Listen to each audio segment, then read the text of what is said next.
നിങ്ങളെ നാട്ടുകാരുടെ പിരിച്ച പൈസ എവിടെ?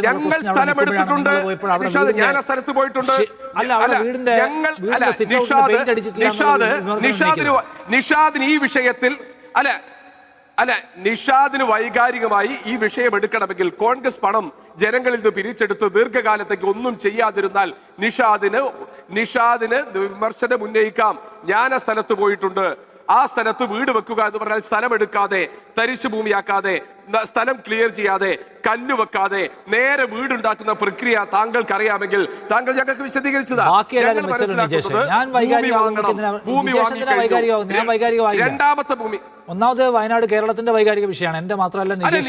നിഷാദ് വൈകാരികമാണ്. പെയിന്റ് അടിച്ചില്ല എന്ന പരാതി പറയുമ്പോൾ നിഷാദെ സർക്കാർ എടുത്ത ഭൂമി എന്ന് പറഞ്ഞാൽ അത് CPM-ന്റേതാണോ DYF-യുടേതാണോ? ഞാൻ കൊടുത്തിട്ടുണ്ട്. കേരളത്തിലെ പ്രതിപക്ഷ നേതാവ് കൊടുത്തിട്ടുണ്ട്, MLA-മാർ കൊടുത്തിട്ടുണ്ട്. നിങ്ങൾ പറഞ്ഞ ഞങ്ങളുടേതാണ്. എവിടെയാണ്? നിങ്ങളുടെ നാട്ടുകാരെന്ന് പിരിച്ചതല്ലേ?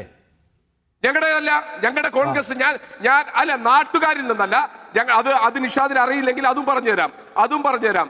ഞങ്ങളുടെ പൈസ പിരിച്ചത് കോൺഗ്രസിന്റെ ഭാരവാഹികൾ ഞങ്ങൾക്ക് കോട്ട വെച്ച് ഒരു ആപ്പിനകത്തേക്ക് പണം കൊടുക്കാൻ പറഞ്ഞിട്ടാണ് ഞങ്ങൾ പൈസ പിരിച്ചത്.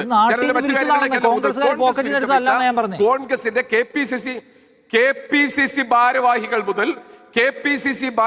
മുതൽ മണ്ഡലം ഭാരവാഹികൾ വരെ, പഞ്ചായത്ത് മെമ്പർമാർ വരെ, ബാങ്ക് ഡയറക്ടർമാർ വരെ കോൺഗ്രസ് ഉണ്ടാക്കിയ ഒരു ആപ്പിനകത്തേക്ക് പണം കൊടുത്തിട്ടാണ് ഞങ്ങൾ സ്വരൂപിച്ചത്.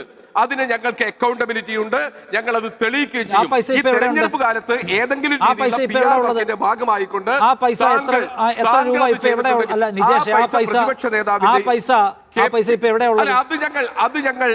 ഞങ്ങൾ ചെയ്യും.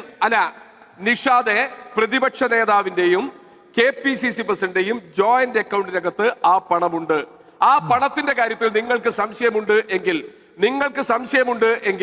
അത് നിങ്ങൾ ലക്ഷ്യം വെക്കുന്നത് ഇന്ന് CPM-ന് വേണ്ടി പണിയെടുക്കുക എന്നുള്ളതാണ് എന്ന കാര്യത്തിൽ യാതൊരു സംശയവുമില്ല.